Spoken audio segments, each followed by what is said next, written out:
Perkenalkan, nama saya Agustinus Wijaya. Saya dari SHTIB dengan NIM 2194. Kali ini saya akan menjelaskan mengenai sensor dan wahana remote sensing. Remote sensing atau yang lebih dikenal dengan penginderaan jauh adalah pengukuran atau akuisisi data dari sebuah objek atau fenomena oleh sebuah alat yang tidak secara fisik melakukan kontrak dengan objek tersebut, atau pengukuran atau akuisisi dari data dari sebuah objek atau fenomena oleh sebuah alat dari jarak jauh, misalnya seperti pesawat, luar angkasa, satelit, kapal, atau yang lain-lain.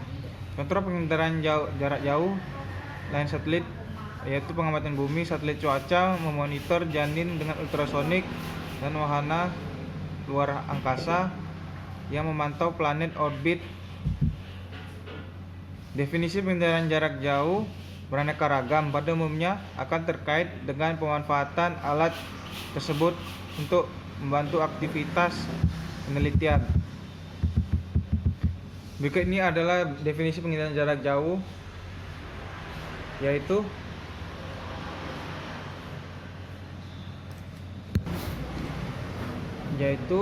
remote sensing adalah ilmu pengetahuan dan seni dalam memperoleh informasi tentang suatu objek, area, gejala melalui analisis data yang diperoleh dengan alat tanpa kontak langsung dengan objek, area, gejala yang diamati.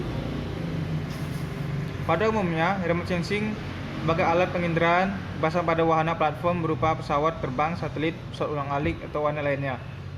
Objek yang diindra adalah objek permukaan bumi di dirgantara atau antariksa.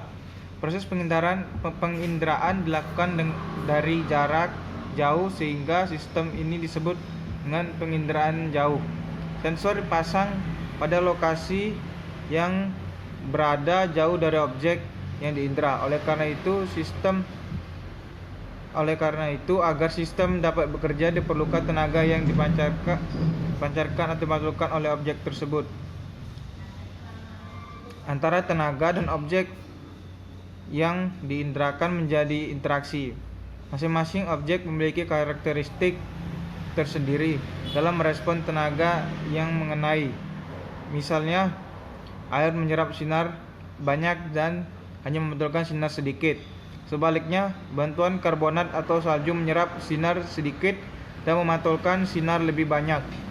Interaksi antara tenaga dengan objek direkam oleh sensor. Perekaman menggunakan kamera atau alat perekam lainnya. Hasil rekaman ini disebut data penginderaan jauh. Data penginderaan jauh harus diterjemahkan menjadi informasi tentang objek, daerah, atau gejala yang diindra. Proses didefinisikan pula sebagai teknik pengembangan untuk perolehan dan analisis informasi tentang bumi.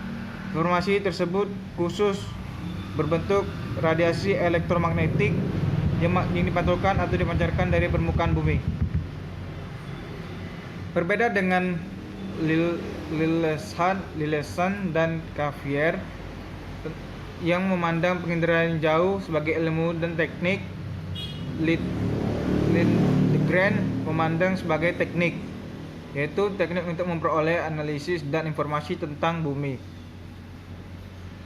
Sasaran yang terletak di permukaan bumi tentu saja meliputi sasaran sehingga kedalaman tertentu tidak hanya tampak langsung di atasnya. Demikian pula halnya dengan sasaran yang berupa atmosfer, bulan, planet lain pun menjadi sasaran penginderaan jauh sejak dasawarsa 1990-an. Dasawarsa 1960-an. Sekian penjelasan dari saya. Mohon maaf bila ada salah kata. Saya ucapkan terima kasih.